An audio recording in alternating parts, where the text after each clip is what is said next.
Magic Land Music. So aliens, redeem the Ita-Romians. Flat body. So EL, Max Nyando. Magic Land. So EL, Dozipure. These days ndikunakiza ma chicks. Ndakachena kakutsoka nema kicks. Munhu wese akumhanya kuma pics. Vabvunza plagi rangu ndati king kicks. So EL. Hanzi hii naiwe, wakachena naiwe, wakabaka naiwe, wakanaka naiwe, wasvaga munhu ari singu naiwe. Saka une musikana here naiwe, ngatitore piki tese naiwe, wakafita une mari naiwe.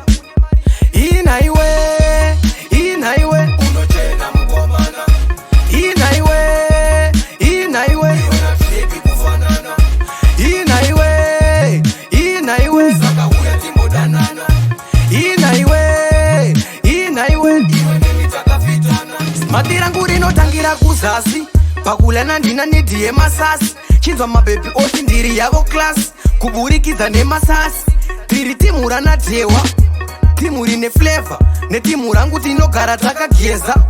Ndebvu dzakashefa, netsoka dzakavezwa, Timberland rakayerwa. Naiwe, hii naiwe, unochena mukomana. Hii naiwe, hii naiwe, hii naiwe, hii naiwe, saka uya timbodanana.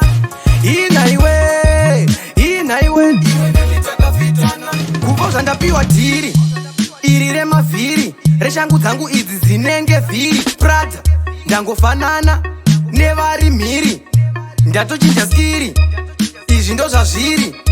Wanguona hiri, hiri, ona hiri.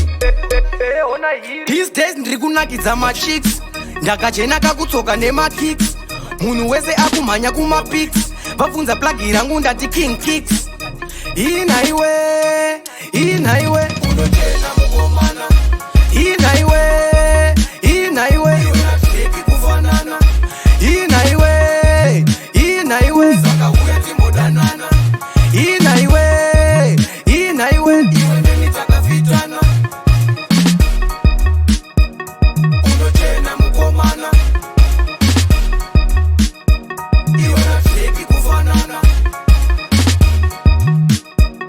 saka uya timbodanana. Iwe neni takafitana. Beat by Flex.